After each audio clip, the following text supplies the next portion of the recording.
नमस्कार बच्चों। आज कक्षा नवम के प्रथम पाठ दो बैलों की कथा के विषय में हम चर्चा करने से पहले इसके कथाकार या यूँ कहा जाए लेखक मुंशी प्रेमचंद। यूँ तो सभी जानते हैं कि उनका नाम मुंशी प्रेमचंद है, परंतु व्यवस्थित रूप में अगर देखा जाता है तो उनके नाम में मुंशी शब्द जो जुड़ा वह उनकी एक उपन्यास थी गोदान, जिसके पश्चात उनके नाम में मुंशी शब्द का जुड़ा हुआ था। उसकी चर्चा हम लोग अगली कक्षा में करेंगे हम लोग। तो सबसे पहले मैं जो आपसे बताना चाहूँगा कि मुंशी प्रेमचंद के विषय में हम बताना चाहेंगे। मुंशी प्रेमचंद का जन्म 1880 ईस्वी में बनारस के लम्ही गांव में हुआ था। उनका मूल नाम धनपत राय था और धनपत बचपन में अभावों से ग्रस्त थे। यूँ कहा जाए कि उनके जीवन में बहुत सारी कमियां थी। किसी तरह उन्होंने शिक्षा प्राप्त की और शिक्षा में बीए तक की शिक्षा वो मात्र कर पाए थे। उन्होंने शिक्षा विभाग में नौकरी की, परंतु उस समय तुम जानते हो कि जो आज़ादी के दीवाने होते हैं उन्हें शिक्षा या धन से कोई लोभ लिप्सा लालसा नहीं होती है। या यूँ कहा जाए कि उनके मन में केवल देश की भावना जगी, क्योंकि उस समय में देश में असहयोग आंदोलन चल रहा था और इनके मन में था कि हम भी देश के प्रति कुछ काम कर पाएँ, देश के प्रति कुछ काम कर पाए। और इसके लिए इन्होंने अपनी सरकारी नौकरी छोड़ दी और उस नौकरी से त्यागपत्र दे दिया। और किस रूप में ये देश में आंदोलन में कूदे, तो इन्होंने देखा कि कुछ लोग देश में शारीरिक रूप से सपोर्ट कर रहे हैं, समर्थन कर रहे हैं, तो पूर्णतः देश जो है उस बात को समझ नहीं पा रहा है। तो इन्होंने अपने कलम के बल पर, मैंने पहले भी कहा, जहाँ न पहुँचे रवि वहाँ पहुँचते कभी, और इन्होंने अपने कलम के बल पर उन सभी चीज़ों को लिखा जिसे समाज नहीं जानती थी, समाज नहीं समझती थी, समाज नहीं देख पाती थी। इन्होंने अपने कलम के माध्यम से दिखाने का काम किया था। और ऐसा कहा गया है कि ये पूर्णतः लिखने के इतने बड़े दीवाने थे कि लेखन के अलावा इनके जीवन में किसी प्रकार की पारिवारिक स्थिति का भी इन्हें कोई ज्ञान नहीं था।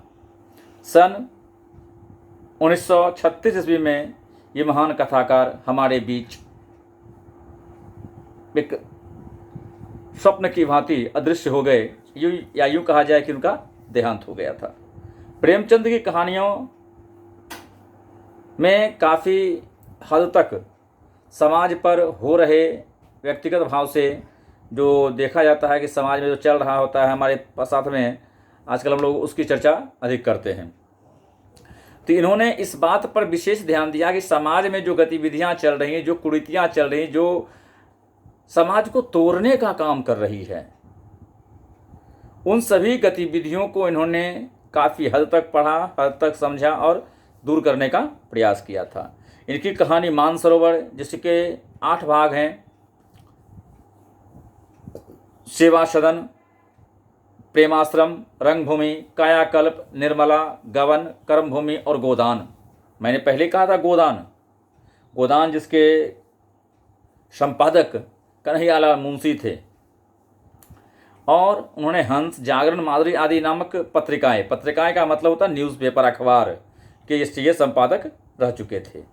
इसके अलावे प्रेमचंद का जीवन काफ़ी हद तक एक विशेष भाव में चलता रहता था। और ऐसा कहा गया था कि इन्होंने जो शादी समझते हैं ना, हाँ, तो इन्होंने जो शादी की तो एक विधवा से, बाल विधवा, जिसका नाम था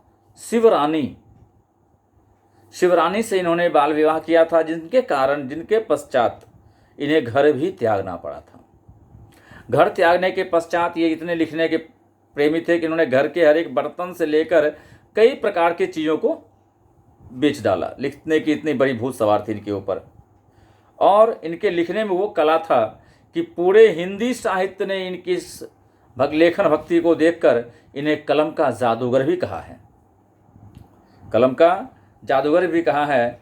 और यूँ कहा जाए तो मैं सबसे पहले मुंशी प्रेमचंद के विषय में यह कहना चाहूँगा कि समाज में जो गतिविधियाँ चलती थी, समाज में जो लोगों को तोड़ निचोड़ किया जाता था, ये सब से उसके विरोधी थे। ये समाज में सबों को एकजुटता का भाव, एकता का भाव, अखंडता का भाव अपने लेखन के माध्यम से बतलाना चाहते थे।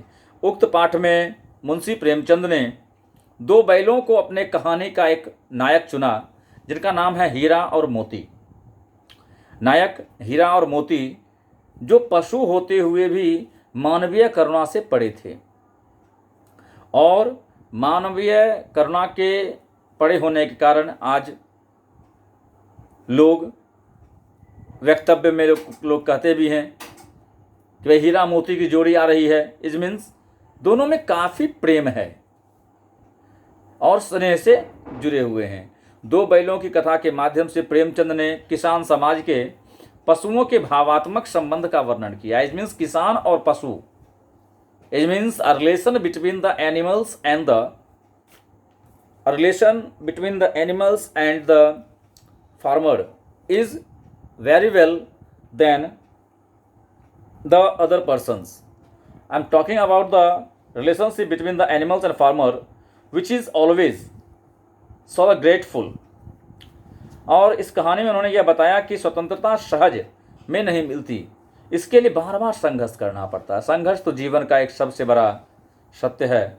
अगर आप आज छात्र हैं तो आज पढ़ने के लिए भी आपको कई प्रकार की चीज़ों का संघर्ष करना पड़ता है। अपने मन के भावों को दबाना पड़ता है, अपने मन के जो विशेष भाव उत्पन्न होते हैं उसे भी कहीं ना कहीं हटाना पड़ता है। कहता है कि उसके लिए बार बार संघर्ष करना पड़ता है। इस प्रकार परोक्ष रूप से यह कहानी आज़ादी के आंदोलन की भावना से जुड़ा हुआ है।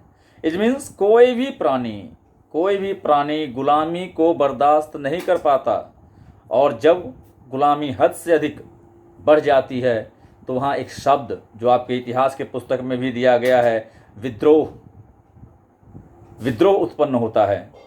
और इस भाग में दिखा गया इसके विपरीत इस कहानी में प्रेमचंद्र ने पंचतंत्र और हितोपदेश की कथा परंपरा का उपयोग का भी विकास किया। इट मीन्स उन्होंने पंडित विष्णु शर्मा जी द्वारा रचित पंचतंत्र और अन्य प्रकार के जो उसके भाव हैं उनको भी उन्होंने इसमें ध्यान में रखा है कि इस कहानी में उन्होंने यह दर्शाया है कि मानवीय प्रेम किस प्रकार से लोगों को आज अलग कर रहा है। परंतु जब एक पशु एक दूसरे पशु से इतना स्नेह करता है, एक पशु को जब मानव के साथ इतना मधुर संबंध देखा गया है, तो क्यों आज के समय में मानवों के साथ एक बहुत ही निकृष्ट भावना को व्यक्त करता है। अब जो इस कहानी का जो पहला पड़ा होगा वो मैं कल आप लोगों के सामने प्रस्तुत करूंगा।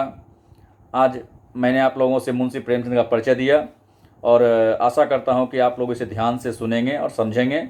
अगर किन्हीं बच्चों को कोई प्रॉब्लम होगी, समस्या होगी, तो वो मेरे YouTube चैनल पे भी मुझे सब्सक्राइब करके देख सकते हैं। धन्यवाद।